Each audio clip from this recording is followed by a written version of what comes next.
All right, I'm ready. Ready? All right. We are back. We're back. We are quiet in the back. Quiet in the back. Shh. You. I'm your host, Patrick William, And I am Austin Jenny. and we watched a classic movie, Yeah. Butch Cassidy and the Sundance Kid. Butch Cassidy. Yeah. It's a classic Western, sort of considered to be like a great American film, Yeah. Who's Paul Newman and Robert Redford. Redford. Yeah. Yeah. Two of the more handsome, leading men of the 70s. They were like Really handsome. they were like the Brad Pitt, Tom Cruises of their generation. For sure. These are like leading big stars in Hollywood at the time. Top boys. You know him now from Newman's Own Dressing. Really? That's him. What? Yeah. I had no And idea. the knockoff Oreos, Newman-O's. Newman-O's, I've seen those. That's Paul Newman's charity food company. All the profits from those products go directly to charities. He doesn't earn off of that. That's badass. Yeah, Newman's Hell actually yeah. a dope. That's super cool. Robert Redford, don't know anything about him personally. Good actor. Very good actor. Yeah. Blonde hair. Yeah. Golden locks. He's the one with the mustache, yeah? He plays the Sundance Kid. He's like the more badass of the two. Yeah. The taller one with the girl. Yeah. Man, so there's some weird shit in this movie. I'm going to tell you that right now. I'm going to tell you that. I'm agree with that right now. Right now. This is a strange movie in a lot of ways. It really is. There are just many choices that I was not prepared for, that I enjoyed. Some of them I enjoyed. Some of them I really got bored with pretty quickly. Like, I don't know, I guess mostly when I say that, just like the pacing towards the latter half was just strange. Yep. Just like really super strange. Like the whole sequence of them going to Bolivia. Yes, like right before that too, and then pretty It's much such a all weird- of Bolivia. It's such a weird choice. Like, they do essentially like a mid-movie interlude. Pretty much, yeah. And it's like a montage kind of, but it's all photographs. Yeah. It's not even, they don't even go into video format montaging. Yeah. It's like photographs with like ba-da-ba-ba-bum, Yeah. ba-da-ba, It's- ba-da-ba-ba-ba. It's like, what is going It's on like right almost circus performer music. It's like entertainment industry, like interlude music that you might play during an actual intermission or something. now? Very much so. I was confused by that. Yeah. It really took me off guard. So one thing I wrote down in my notes, in the very first scene of this movie, like it might even just be the credits. Yeah, like the cool sepia tone shit. Yeah. The film draws attention to itself being a film. You Yeah. have film reel sounds at Constant. you have sepia toned, like old style filming, then transitioning to like a modern color film. The transition was really nice and smooth, though. I like that. It was cool. Yeah. But I did notice this is a film that knows it's a film. Yeah. The filmmakers are drawing attention to the fact that it's a film. And then they even start with a quote. The events portrayed in this movie are mostly somewhat true. It was something Yeah. to that effect. Yeah. And it's them being cheeky, like, we're telling a story based on real, true events, but we don't really care Yeah. if the story itself is a true Probably also telling. didn't really even know too much. You No, know? I mean, the It's like, how American could you? West is mythologized. Yeah, absolutely. Most of it is not written down, or So romanticized, too. it's written by people getting a third-person account, or like, it's, like you said, romanticized, the gunplay, the robberies. So the movie is making that known right off the bat. Like, this is just a story, and it's a movie, and we're doing things with sepia tone and film reel sounds and photograph montages. So I kind of think that like that Bolivia thing was like an actual intermission. Like you're supposed to go to the bathroom. You think so? I mean, there's just almost nothing of importance at all. It's No. just showing them like having a good old dandy time with the music. And it's like 3 to 5 minutes. Like I know. I think if it's not literally an intermission, I think it's a nod to the intermission. Yeah, I could see that. Historically speaking, it's like a little bit tongue in cheek. It's like we're having an intermission here, whether you like it or not. And I didn't like it, to be honest. Yeah, it was just so. I mean, it was tacky. It was just weird. Yeah, just like I was Musically, like tonally, it didn't fit with everything that had led up to that point. Speaking of tonal shifts, what the fuck was that bicycle scene in the Yeah. I deeply need to discuss this scene with you. I mean, and I was just like, you're just getting past the weird part where, like, is this guy forcing her to undress at gunpoint? Yes, yeah. But then she's, what took you so long, or whatever, you know? Okay, so let's just set this scene we can talk about this bicycle scene. First, we've been introduced to our two main characters already, and now they are returning from a train robbery. Yeah. And they're going back to their, like, little homestead, okay, which they apparently, like, they don't share it, but they both, these guys are partners in crime. They're there together.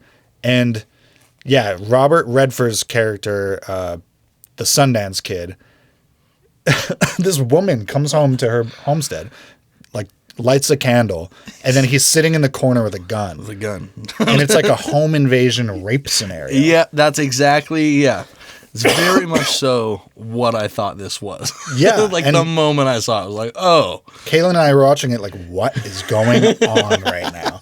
And the woman doesn't respond positively. She's just like looking sort of like a deer in the headlights. She looks scared. And he's like, take off your clothes, like pointing a gun at her. And then she slowly does. He's like, all of them. Like, he keeps like upping the ante a bit. Shake your hair. Yeah. And then finally they sort of like break the bit. Yeah. And she says something to the effect of like, what took you so long to get here? Yeah. Like, why are you always late or some bullshit? Revealing that they are in a relationship and this was some sort of like role playing thing that they do. Yeah. Like a home invasion, like a rape fantasy role playing scenario. That's pretty hardcore for, I mean, hey, it's 1969, baby. Let's go.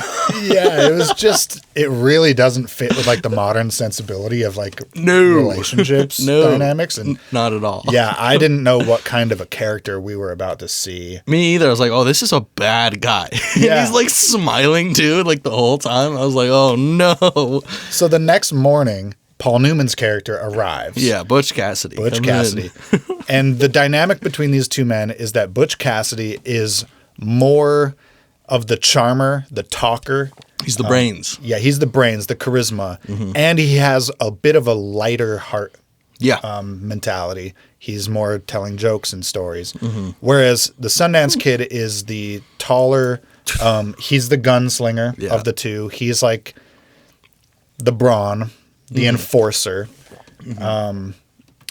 and he's more quiet.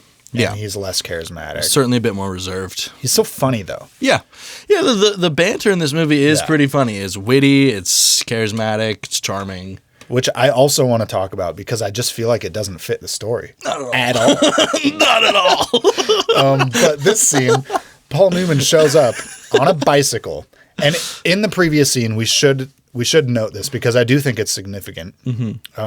Someone is selling a bicycle. It's like a patent guy who's like invented the bicycle or something. And he's using this moment where like the public has assembled due to their train robberies. Yeah. The mayor is trying, or the sheriff is trying to whip up a mob to go get him, and no one's interested.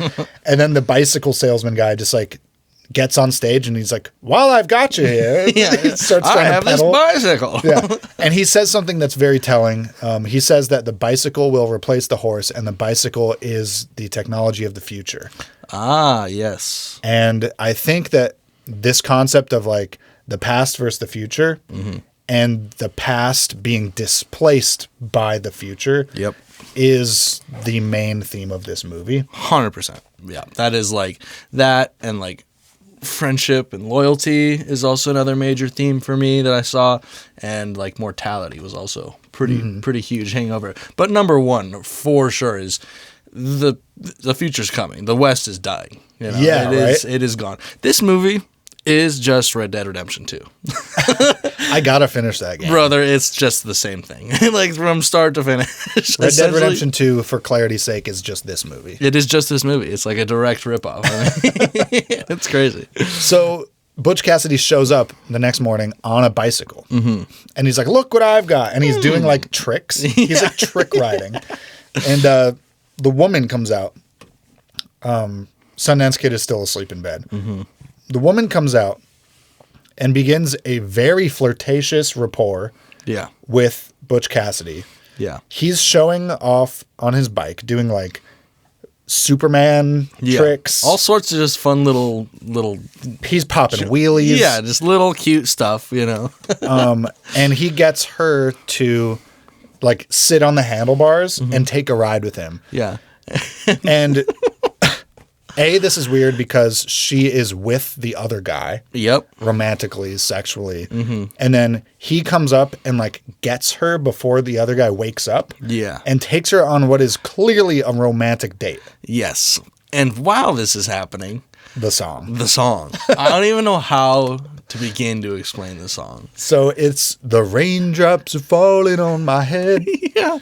That doesn't mean that I will soon be dead. Yes. You guys have probably heard that song. You know the song. Yeah. Who is it? Burt Bacharach? Yeah. It's a very famous song, and I assume it must have just come out or was first released in this movie. Yeah, it really might have just debuted in this movie. Yeah.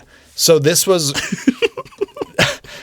clearly like a cultural moment. Definitely. For 1969. The audiences at the time probably really responded to that song in a way that we didn't. Yeah, well, we're 56 years too late. Yeah. But that would be equivalent to, I want to say, like Kendrick Lamar's having a song debut in the Black Panther movie. Totally. Right? And then all the fans are like, this shit is wild. Like, that's fire. Yeah. But then, like, 40 years from now, people who aren't fans of Kendrick Lamar watching Black Panther being like, I don't get this soundtrack, man. It doesn't seem connected to the film, right? Like, it's not. So it's just like, A, it's weird. It's a cultural moment that we're not a part of. Yes. B, tonally, it makes no goddamn sense in the presence of this movie. Not at all. They just like got out of like a fist fight with or a knife fight with their posse and robbing trains and shit. And then just raindrops falling on my head. It's like this classic rom-com montage dating scene with her on the handlebars. He's like, in Wedding Crashers, Owen Wilson and Rachel McAdams have a really cute oceanside or like lakeside bike ride date with a picnic. It's like that energy in a Western context, like in the 1880s. The bike is a brand new invention, so this is very like, it would be kind of like if a guy showed up in like the first hover car. Yeah. It was like, look what I got. And then like stole my girl in it. Oh, what a bitch. Like, yo. Yes, it's very out of context and very strange and rather off-putting, I would say. It was disorienting in the context of the movie. Yep. It fully took I like lost all respect for the movie the moment that started happening. Took me out of the viewing experience entirely. Yep. So the suspension of disbelief is gone. Now I'm just fully analyzing my experience as I watch this movie. And confused. Yeah. Not to mention the actual substance of the scene. It's like he just picked up his homie's girl. Right. And now they're just being all cute and romantic. And they finally, the scene comes to a conclusion. Pull back up at the house. And she's like, do you ever think that we would have been together or we would have been involved if I never met him? He's like, well, we are involved, honey. Right. You're sitting on my bag. So there's serious like cheating energy going on. For sure. And then he comes out. So the Sundance Kid comes out and he sees that. He's like, what's going on here? He's like, he's like, I'm kissing on your girl or something like that. He draws attention to the fact that it just happened. He's like, you can take her. Walks back inside. Right. It's like, I don't know what is. So they've got a real weird like 3-person sexual dynamic going on. Yeah. In the film, they never directly show any cheating or sexuality between Butch Cassidy and the woman. It's just sort of implied. Yeah. And it's just an energy thing. But clearly, like, this type of triangle doesn't exist in a vacuum. Like, there's feelings there. Dude, they be fucking. There is no way. So the implication is that like these two guys are like sharing this woman romantically. Pretty much. Publicly facing, she's with Sundance Kid. Yes. That's the public acknowledged relationship. Yeah. and Paul Newman is the third wheel. But he's getting some on the side, you know it. You know he is. Dude, what a weird movie, man. That plus the Bolivia scene really tanked the score for me. The rating.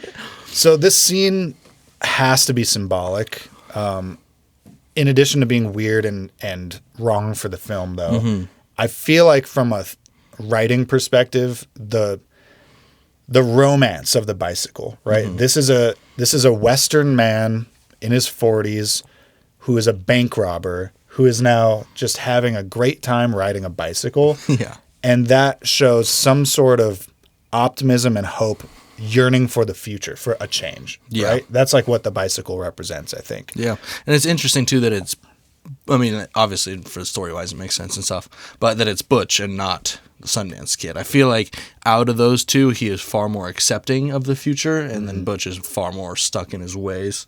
Or not Butch, but the Sundance Kid. Yeah. And, well, it sort of tracks with, like, their personality types, too. But what we're going to see play out, and this scene is very early in the film, but what we're going to see play out is a movie that shows two aging outlaws not fitting into a new role, like a new form of society. Yeah, the structure, the law. Like, it's just all they know how to do is steal. That's all they do. They said that they tried being cowboys once, and it's too much work. Yeah. And it's a young man's game. Like, you got to just have a strong back and a lot of energy. So now they're just train robbers. And it's actually very funny. They keep doing these train robberies, and like the same guy is always on the trains each time, and they start developing a rapport with him. They put in the dynamite, blow up the safe. Yeah. Each time it's like a little different. They try a tactic, it works. Then the next time that tactic doesn't work because the guy has adapted to the last time. Just a slightly different tactic. Yeah. You know what that dynamite and safe scene reminded me of, though? What? Right? Dead Presidents, bro. Oh, yeah. Yeah. Yeah, the money flying in the air. Yeah, it is like a direct connection. I saw that. Right. Like, fuck. Okay.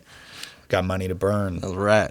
But yeah, so what you see in the sort of big picture of the movie is a really sad story about two aging robbers with no future in the future of America. They don't have a pivot. They don't have a next thing. No, they're just running from death, and they're not doing a very good job. Yeah. And in a literal way, the screenwriters like make this happen. Yeah. The best trackers in the country, the best lawmen. It's very funny, and I thought, like, I'm pretty tired of the trope, but in 1969 it would have been a very acceptable trope. But like, absolutely, the Indian tracker. Yeah. What is his name? I've got it. I can't remember. I blocked it out. Lord of Baltimore. What? They make mention of how they're being tracked after their last train robbery by this group of like 5 or 6 men on horses who pull up on a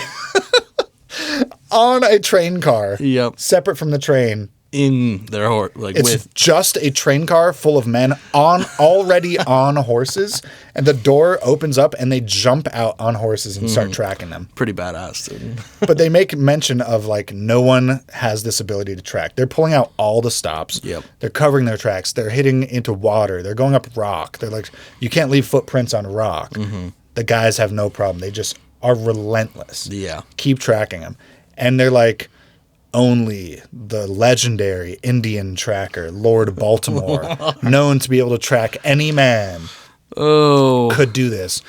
And I'm just like, I get it. This is 50 years ago, so yes. I can't really criticize them in the same way. But if you do this in a movie today, dude, you're out.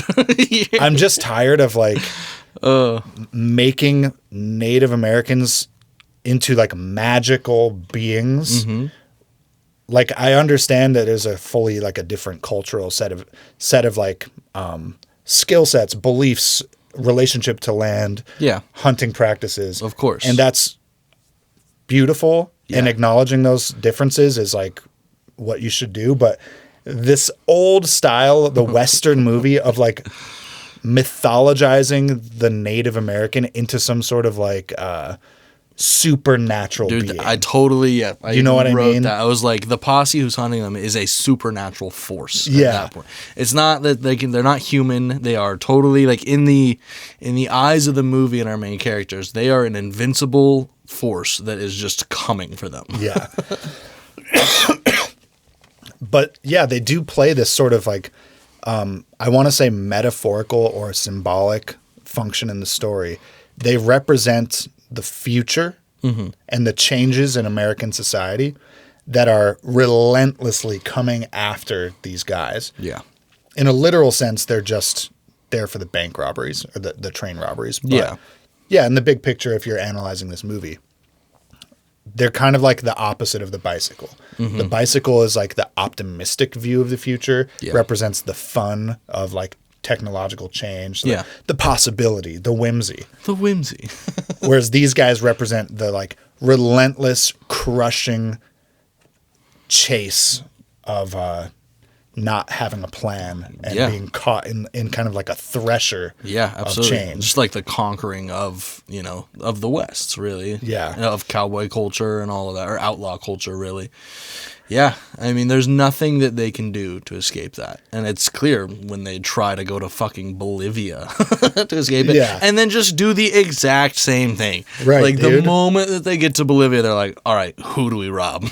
Well, that was always the plan. And that's the problem is they don't have a different plan. They just keep changing locations. They're like, well, maybe because Bolivia is not America, we can escape the changes in America by just being in a different country, one that is like less developed and advanced than America. So they're literally trying to go back in time by going to Bolivia. Yeah. Because they believe it's just like a lawless land like America was 40 years prior. And I mean, they find that to be somewhat the case. Like they have more success doing bank robberies in Bolivia, but it still catches up with them. Yeah, absolutely. I mean, we see that at the very end of the movie. Yeah. So it's a sad story of two guys who can't fit into a new world, but like the tone of this movie is like a buddy cop comedy. It's for sure just a buddy comedy, dude. Like, right? They're just like jaunty and like just like having a good time no matter what for the most part. It's just like zingers and one-liners from these guys. They're going to like jump into the river to escape. Yeah. Oh, yeah.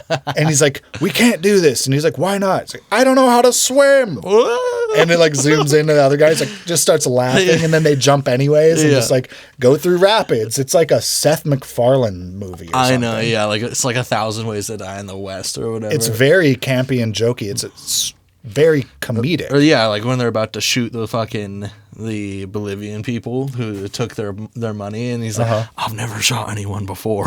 Yeah, like, you chose right now to tell me? Yeah. It's like Starsky and Hutch, type of energy. And it's funny, too. Like, don't get me wrong. It's just like, what? I mean, these two actors have great chemistry, great charisma. Totally. I was laughing. Like, I think the comedy works is the thing, but it doesn't fit. Yeah. It doesn't fit the story. No, yeah. I don't know. It's just such a strange take on it, I just was not expecting that whatsoever. I was expecting like a gritty Western, Right. And it was sometimes too, which is the weird part. It's like they couldn't decide whether or not they wanted to be a full-on blood and guns and Western, but then we get the one-liners. It's just like they made a movie for the whole family to show up to the theater and everyone can have something.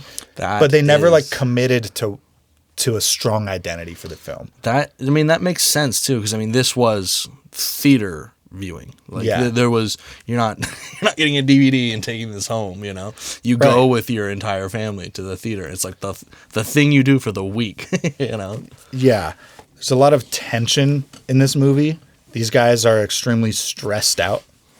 At all times, even when things are like going well, except for in the very beginning, they never seem like chill. They're always like paranoid. Yeah, they're very paranoid. There's one point where like a lizard moves and the Sundance Kid like shoots the lizard off of reflex alone.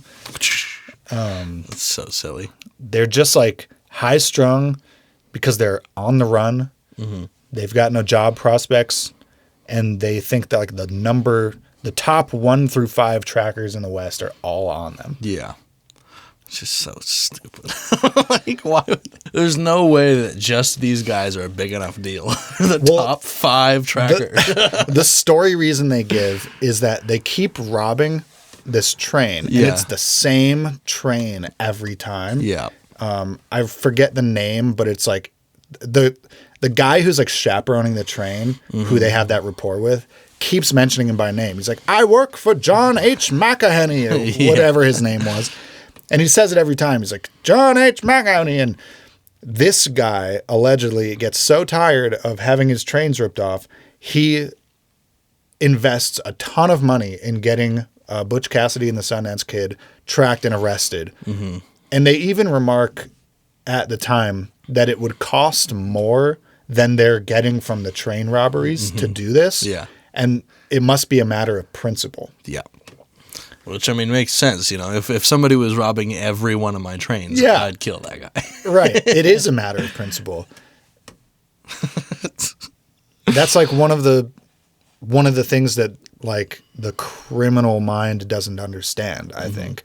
And it's brought to light in this movie. But like the criminal mind is all about exchange. Like, how much do I get? What's the cost? What's the benefit? And it's like speed too. It's like, how much can I get right now? Efficiency, short-term thinking.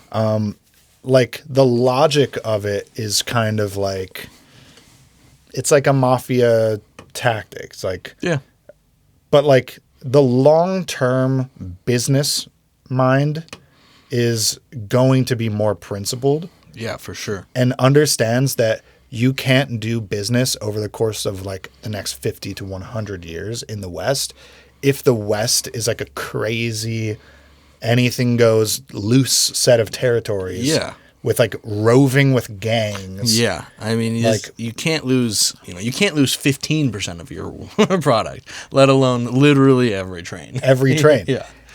Especially the same people, dude. And yeah, they're just like, they're spending more to get rid of us than they're losing on the trains. It's like, well, yeah, but you're thinking now. Yeah. And they're thinking for like the next few decades of their lives, or the 100, 200 year future of this company. Yeah. It's the future of America that is like coming after you, not just like John H. McElhenney. Yeah, absolutely. It is really interesting to think about the people who like had to have lived that, because I mean, I'm certain that there were thousands, if not tens of thousands, of like quote unquote outlaws that got fully pushed farther and farther west until they had nowhere to go, like the late 1800s, early 1900s, when industrialization was really coming strong. I'm sure that was a rather difficult time. Like, how do you adjust to that when all you know is stealing and robbing and killing? And well, and part of why people are outlaws is because, I mean, A, it's profitable, but B, there is typically not an easy or available alternative. Like, easy for sure. Most people who do this, I'm going to just say most to leave like a 1% exception. Most people who do crimes in any context don't do them because it's what they want to do first and foremost, right? Totally. It's the option that seems the most available and easiest, versus like if you're in an economy that has like 15,000 jobs that you could support yourself with, but there's 30,000 people in the territory. Half of those people have no ability to participate. Yeah. Right. So when you have more people than opportunities, you just get bottom feeders.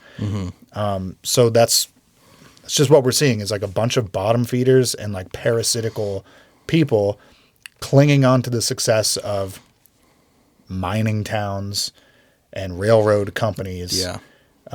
They don't have any actual legitimate prospects of their own. Yeah. The only skill they have is just like fighting. They're just a leech. Yeah. And it's crazy, too, because, I mean, most of those people were sent out there originally to just do that. And they were paid to do that by the U.S. government to get rid of Indians. Yeah, the government was just like, go out there. Clear the way. Take a 20-acre plot. Yeah.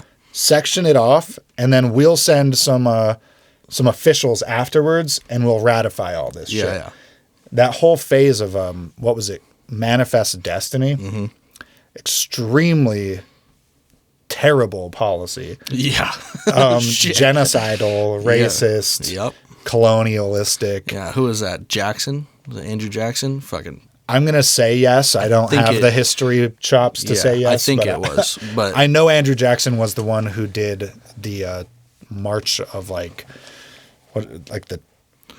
what is the name for 10,000 Tears or something? Yeah, it's like the that? March of Tears or whatever.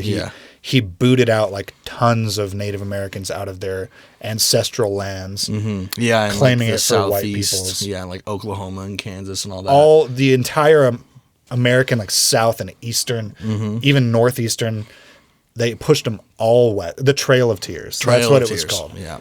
So if he did that, checks out. These are all part and parcel of the same basic racist policy. Land snatching and wholesale murder. Yeah. Of the American government in the 1800s. For basically 100 straight years. And you think they won't do it again? Yeah. Yeah.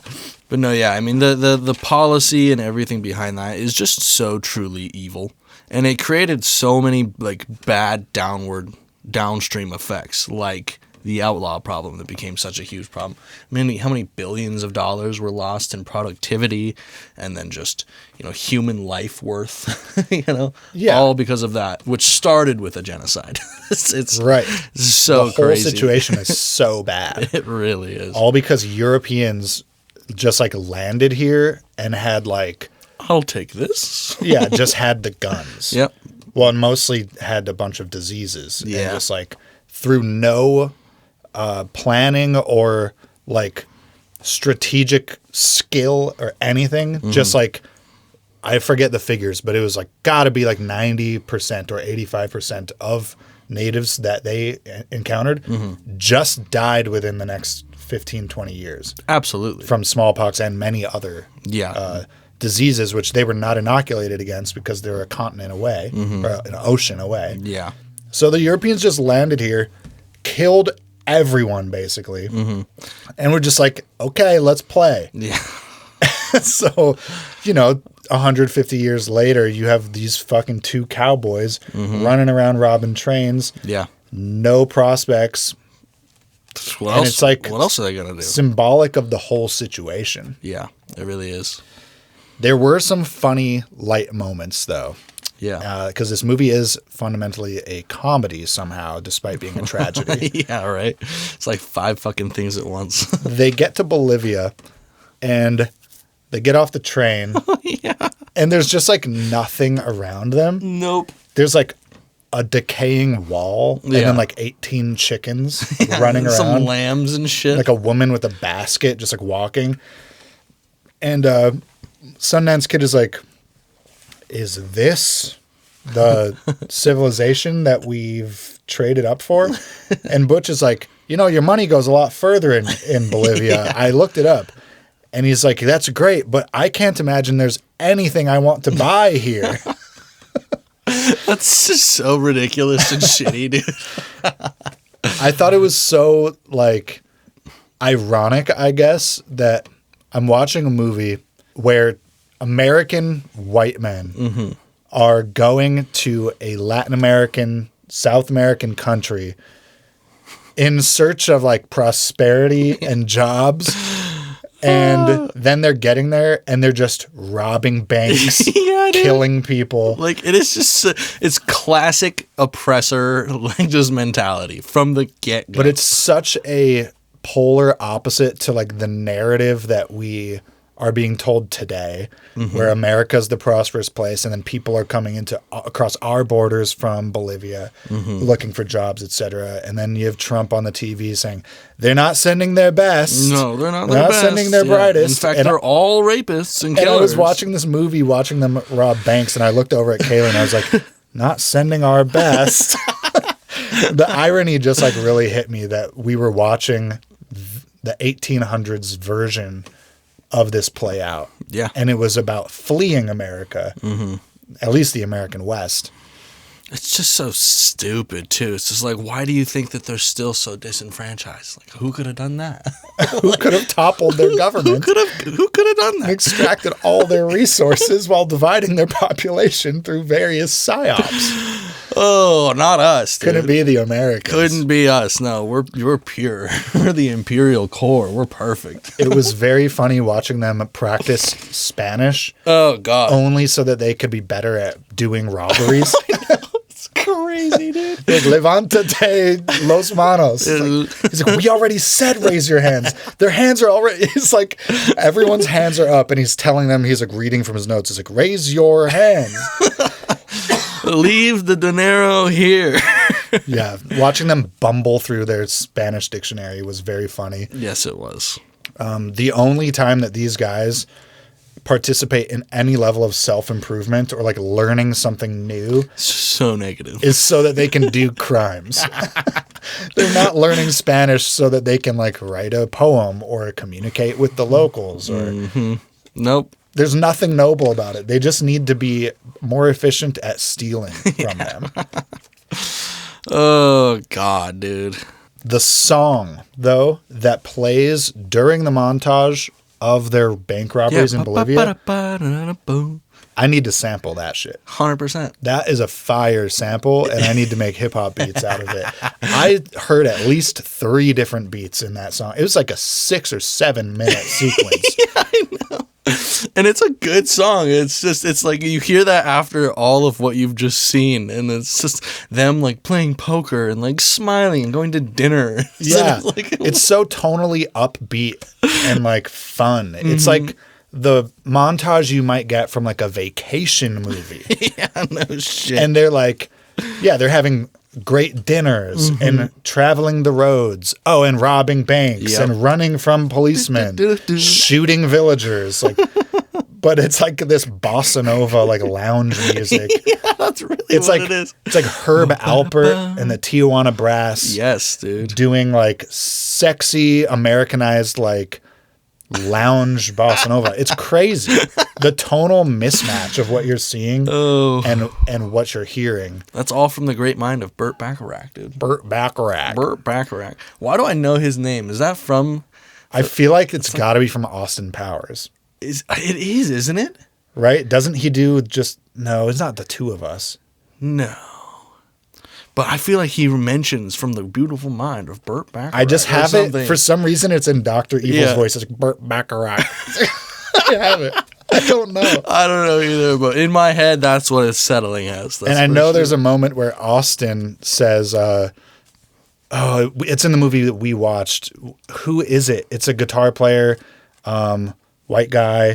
And he's like just at that cafe. And he's like, ladies and gentlemen, the wonderful sounds of... Is that not Burt Bacharach? No, it's not Burt. Really? No, Burt Bacharach is they're playing piano, but the guitar player is... Elvis Costello and Burt Bacharach and Willie Nelson, dude. That's it. He's like, ladies and gentlemen, Burt Bacharach and Elvis Costello. And they're just at the location and just start playing. That's why I knew that it was in my head. I was like, Yeah. why did I hear that name recently? Yeah. Oh, that is so funny, dude. The sheriff that is tracking them this whole time back in America, Joe LaForce. Joe LaForce. Being powered by the mystical tracking abilities of Lord Baltimore. Joe LaForce and Lord Baltimore. He comes to Bolivia. Yeah. And they see him because of his straw hat. And they're like, it's Joe LaForce. And they know they're screwed. Like, time's up, boys. When is that? Like right before the whole militants? Yeah, it's like right at the end. I think what they do at this point is they go straight. And they go get a job as security guards. Yeah, the payroll guard. The payroll guards for the payroll, which I assumed they have been robbing multiple times. I thought so too, yeah. And I thought it was like funny and ironic that they went straight by becoming guards for a payroll that only needs guards because of their history robbing them. But then the payroll does actually get robbed by some other Bolivian bandits. And they get into a whole shootout over the loot. Tell them to drop the dinero. Yeah. And they kill a bunch of people. Mm-hmm. They kill like 6 Bolivian bandits. And they're like, this is what happens when we try and go straight.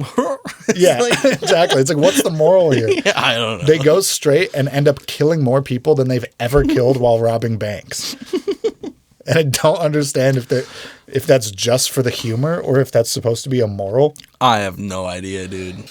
But they can't escape their life of crime, basically. Yeah. And I think they do like one last bank robbery, or maybe they just get caught up with by Joe LaFour's in town or something. Yeah, it's one of the two. It's almost unimportant, really. But like the Bolivian like National Guard like gets called in, or just the straight up army, I think. Yeah. The captain comes up after being called by like the local sheriff or whatever that got robbed at the bank robbery. Mm-hmm. And he's like, what are we dealing with here? How many people is it? And he's like, 2 people, sir. He's like, 2 people? I've got 150 men behind me. They're all on horses. They've got wagons, like hundreds of weapons. Yep, they are ready to fuck, dude. It is crazy. Yeah, they showed up like ready for like a siege. Yep, and they do siege, essentially. What did you think about the ending? They played it for laughs. Yeah. And do you think that was alluding to them dying? Well, they died for sure. You think so? Oh, yeah. Yeah. But here's the ending, and then we can discuss what we think of it quickly. Yeah. Butch Cassidy and Sundance Kid are holed up. They've been shooting out with like 5 to 10 guys this time, and they're being pretty successful. They take a bullet, one of them. Oh, yeah. They run into a corner, and they're reloading, and they're talking about what they're going to do when they get out of here, etc. Mm-hmm. During this sequence, 100 Bolivian army soldiers surround the plaza with rifles trained on them. And then they're like, okay, we're reloaded. There's only like 2 guys left out of the 10 that we were shooting with. We're going to pop out. I shoot high, you shoot low. We run and we go. And then they bust out the doors, right? And then it's a freeze frame of them like this. And then you just hear like hundreds of bullet shots. Yeah. Hey, you never know. It's the end of the movie. You never know what happens. They certainly died. They were certainly peppered full of holes by the Bolivian army. Yes. But they did it with like, it's like a punchline, because the joke is that they think it's 2 guys and then it's 100. Mm-hmm.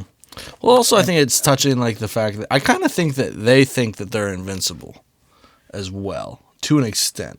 Like, there's all this mortality around them. There's constant fear of death, but, like, no matter what, even when he gets shot, there's still, like, no way that it's actually going to kill me. Yeah. Yeah. Yeah, I mean, there's definitely this sense that, like, no matter what, keep going. Mm-hmm. They never give up, which I guess is, like, noble in a sense. Like, I suppose. It's the human spirit, right? Yeah. Like, you never stop trying to succeed. Even when you're outmanned 2 to 100. Yeah. They didn't even know. So, like... That'd be such a shitty thing to open those doors to, dude. Ignorance is bliss, I guess. But, yeah, it does seem like they really think in every scenario that, like, they're going to be able to get out of it if they can just come up with a plan. Yeah. Yeah. They're little strategy minds. The problem is their plan is always the same. Yeah, it's always bad. It's always so stupid. Like, they're really good at bank robbery. Yeah. Train robbery. They're good at robbing. Yeah, especially once they get down to Bolivia and they're, doing stuff that these people have never seen. It's blowing their minds. They're prolific, successful. The problem is that they're just like, they have no long-term vision. Mm-hmm. And yeah, it does get them killed. It ends up with them facing down an army. Also, like, what did they do with all the money the whole time? Well, Butch Cassidy spends it. Is that what it is? They mention it early that Sundance Kid saves his and has money. Butch Cassidy, after every train robbery, goes to the saloon, pays all the whores, buys everyone drinks. He's loose with his money because he always thinks there's another train next week. That is so stupid. So he's living check to check. Yeah, dude. Hey. Yeah. Gang. Welcome to the gang. Yeah. He's just living check to check with a one day at a time mentality, just doing crimes. Just doing crime. Yeah, man, this is just literally, like, you gotta finish Red Dead 2. It's actually, oh my God, there are some. How far did you make it in that game? story-wise, Yeah. to like the first main town after you leave your camp. So you have a lot left. I've got a lot left. Gotcha. I went out of story order and just like started roaming the world, and I went to like the New Orleans area, got in some plot stuff there, sort of like in the wrong order, I think. But like, it doesn't really matter, to be honest. but yeah, I'm not far in Red Dead Redemption 2. I mean, it's just They honestly, like, I feel like, I mean, I guess it would be too much to tie it directly to this movie, but because there's always the idea of the cowboy running from the future, you know, Yeah. like, that is a very common trope. But like, just from like top to bottom, like them going to Bolivia, it's like there are a lot of similarities. Really? It is crazy. Yeah. I imagine there's some inspiration from this. Why Bolivia? That's a great question. I have no idea. They don't ever explain it. It's like Butch Cassidy just heard someone else talking about Bolivia one day, Yeah. and just got it in his head to like, That's where we gotta go. I'll go to Bolivia. Yeah. It's like such a whimsical thing to do. Right.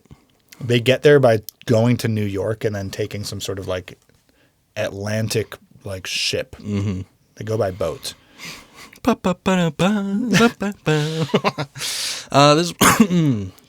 This movie cost $6 million to make. That is not a lot of money. It made $100 million in 1969. Wow. Big boy movie, big boy money. No wonder this is it's considered such a classic. Yeah. Yeah. Because people in the theater seats on opening weekend were not sitting there thinking about the tonal mismatch. Absolutely not. They were like, whoa. I mean, yeah, they're just like, Paul Newman, Robert Redford. They're so funny. Yeah, they're so funny and hot. Let's go to Bolivia.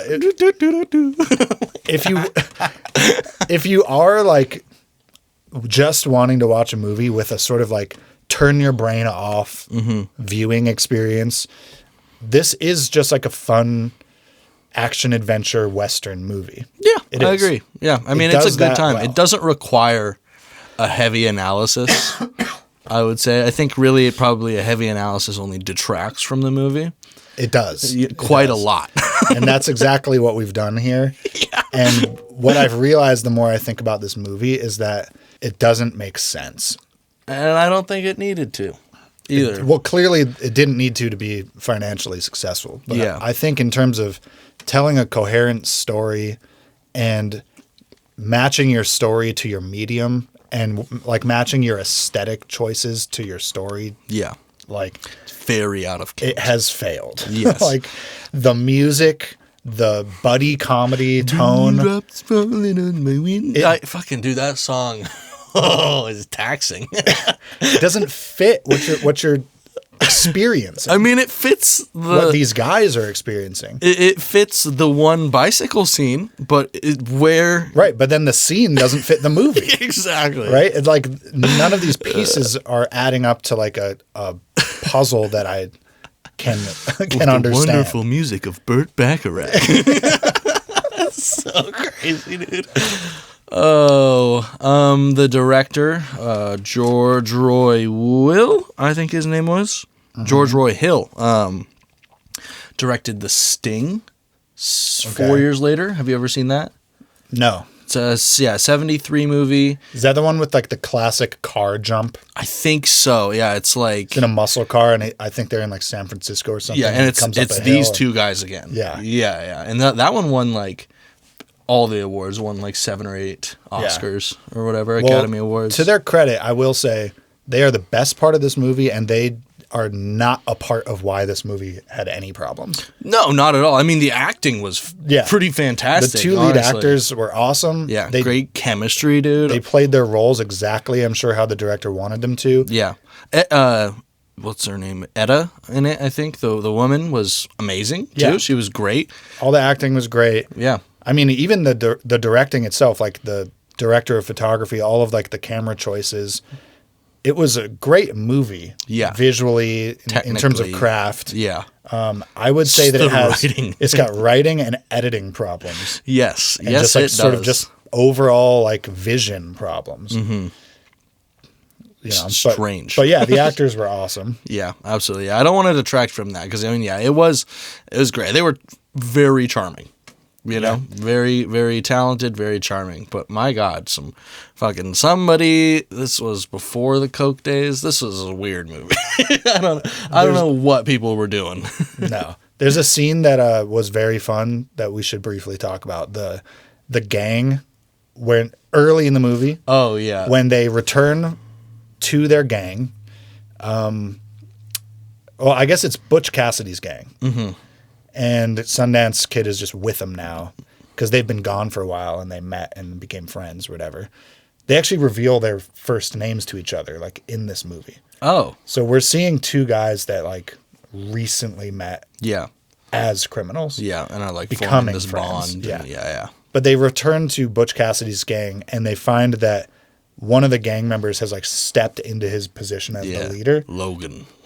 Huge dude. Dude, that guy is yoked for like back then. 6'9". Yeah, dude. Fucking giant guy. Giant. He pulls out a fucking Bowie knife. He's like, knife. Kaylin thought it was the guy from Happy Gilmore. I get that. I understand like the why. Giant from Happy Gilmore. Yeah, I understand why she would think that for sure. Like, is that him younger? But no, we looked it up and it's a different guy. It's just another giant guy. But yeah, he has taken over Butch Cassidy's job. Mm-hmm. And they're like, you always said if someone wants to challenge you, you can be challenged. He's like, yeah, but I never thought one of you guys would do it. Yeah. And so they're going to do a fight. He's like, you choose knives or guns. Mm-hmm. And he chooses knives. Yeah. Butch Cassidy does. And he's a smaller guy who does not look like he can win in a knife fight against this guy. Definitely not. And he basically uses like trickery to win the fight. Yeah, immediately. He's like, he's like walking over to him. We got to talk about rules first, and just kicks him in the fucking nuts, dude. Yeah, it's like, we need to discuss the rules. And the guy's like, there's no rules in a knife fight. He's like, if you say so. And he kicks him square in the balls as hard as possible. And then he hits him like one time with like a haymaker. Like he puts his hands together. Yeah. Knocks him like that. That is not an efficient way. You would break your fingers. Oh, yeah, dude. It would hurt so bad. And you can see he's like... You don't lock your fingers together. Hit someone like this. Like, what is that, dude? Yeah. But yeah, he basically cheats to win the fight. Fucks this big dude up. Looks at the rest of the gang. He's like, any more questions? Like, classic. And it was just a very fun scene. Yeah. It had that good start to the that movie. 60s, 70s energy of like the cool, calm, collected leader who's like also an underdog. Mm-hmm. He played that the same way in like Cool Hand of Luke. Have you seen that movie? Mm-hmm. It's a Paul Newman one. He's like in prison and he uses his mind to like to best everyone. Like become, got you. Cool Hand. He's always got a plan. Yeah, the plan is stronger than your muscle. He's the plan guy. Yeah. So I don't know if Cool Hand Luke was before this movie, but if so, they were leaning into it. I can imagine for that scene. Huh. So what would you give this thing? It's hard to say exactly how big of a weight I want to give to some of these failures. Agreed. But I kind of want to give this as low as a 6. Wow. Like a 6.5. That's crazy. I had 7.5. Because I still think it's like it's a really fun watch. It's very entertaining, It is. But the thing is, I have a list of like hundreds of movies that are very entertaining. True. Yeah. For me, if we're talking like about comparing this to other great films, and I'm being honest with myself, I just do not think that this holds up to the standards set by other great films. Yeah. To the point that it's like... Yeah, I guess 7.5 is pretty high. I have other movies that are like 7s and 8s that I think are better than this. Yeah. Totally. And it's just so strange, and it fails in such a spectacular way to achieve its own writing goals. I think that might take it up a little. Like as a comedy. Yeah. As a comedy purely, like this movie is pretty good and probably is a 7.5. But this is a tragedy. It really is, yeah. The story is a tragedy, it is but quite the tone sad. is a comedy. Yeah. I think that it's a classic because in 1969 there weren't that many movies. Right. I think when it came out, is its legacy. Yeah, it's like they spent a lot of money on it. A lot of people saw it. I think what you're seeing in people saying this is a classic and the sort of cultural weight that it holds, it's like you said, it's when it came out and it's who's in it. This is a Paul Newman, Robert Redford movie. Yeah, and those guys rocked in the 70s and 60s. Totally. And it's like I don't fault them for this at all. It's not their problem. No, they were the best part. They crushed this movie. Yeah. It's just that every other decision. Yeah. If you're in the cultural zeitgeist of the 60s and you go see this movie, you're going to walk away happy. Dude, yeah. Oh, I bet it was so sick. Yeah. Plain and simple. I bet it was just a for me looking back time. on it almost 60 years later. Yeah. There's just major problems that can't be overcome by like charismatic lead men. No, definitely not. And those problems start with raindrops falling on my window. Watching them, and dude, they cut the audio from the film too. It's literally like a silent montage of video clips to that song. Yeah, like music video style. Totally. With him doing like wacky bicycle tricks with a cute girl on his sitting thing. there. Dude, Wedding Crashers energy in the middle of a Western, like a gritty Western movie. Fucking sweet, dude. Makes no goddamn sense. Oh. Who is responsible for that? I looked earlier. It was some guy I'd never heard of. It can't be the director. I don't know. I bet it was a combination.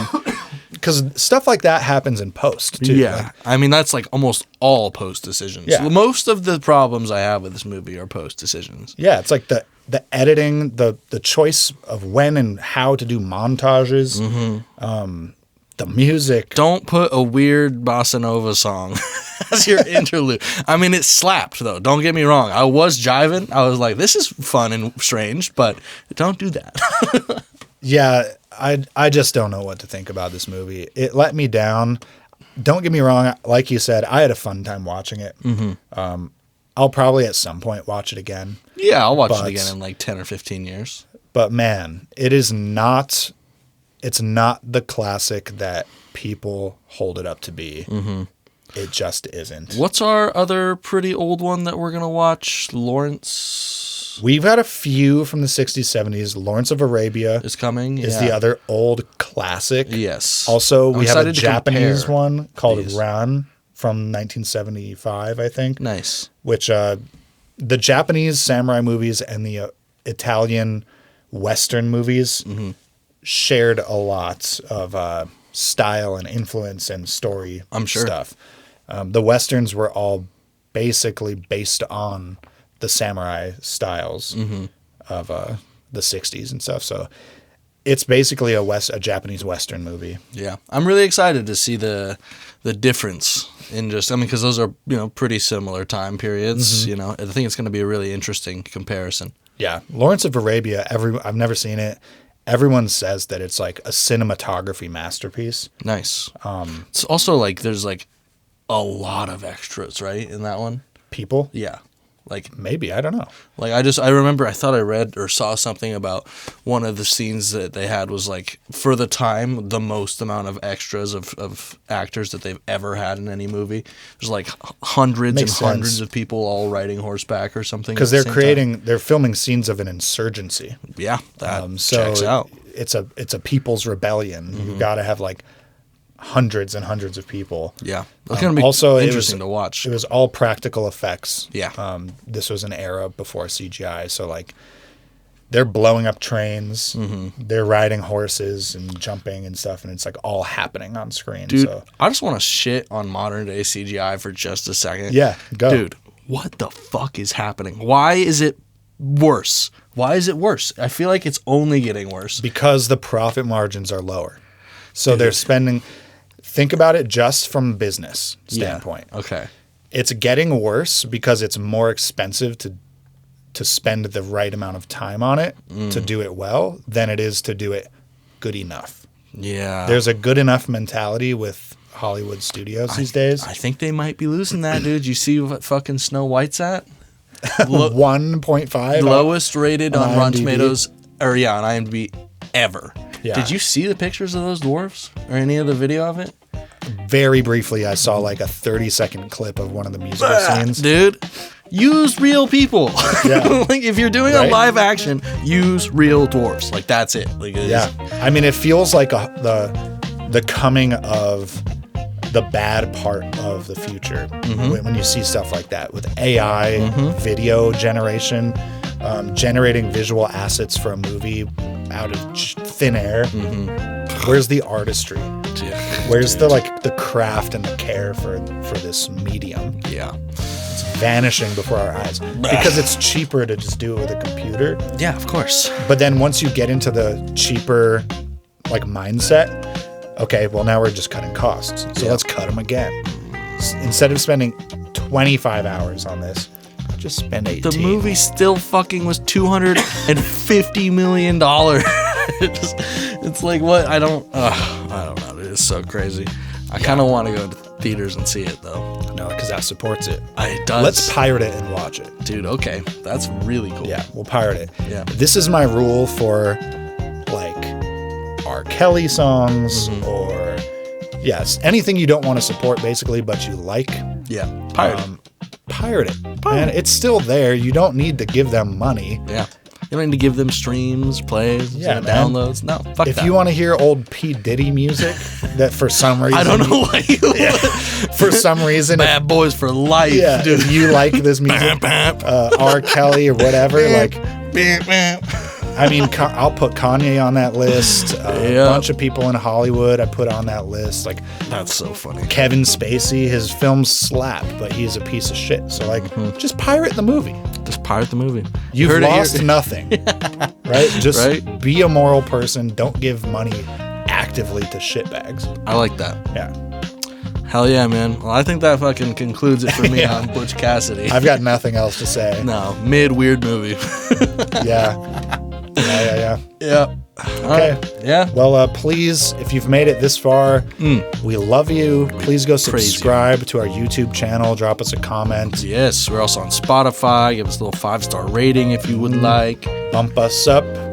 We would appreciate it. We will come to your home, and we will deliver you cupcakes with your name and face printed on them. That is a commitment that we are legally making right now. You heard it here first on Quiet in the Back.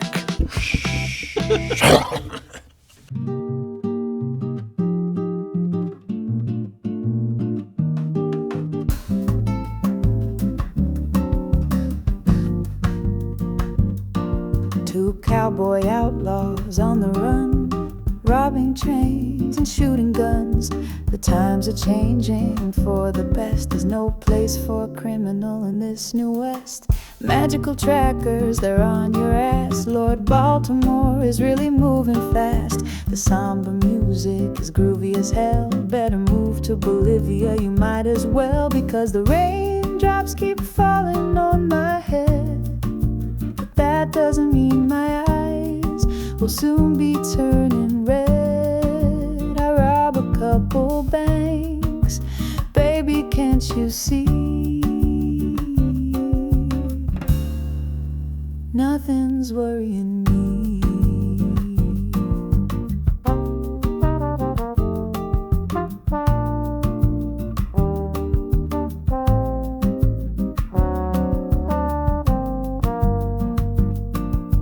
Look at this bike, isn't it neat? I can steal your girl with her while you sleep. The future is coming, say goodbye to the past. We better get jobs and get them fast. There's nothing in Bolivia except more pain. They're gonna rob another bank and maybe a train. The future's gonna kill you if you don't change. So if you're gonna stay the same, then go out in a blaze. The raindrops keep falling on my head, but that doesn't mean my eyes will soon be turning red. I rob a couple banks, baby, can't you see? Nothing's worrying me.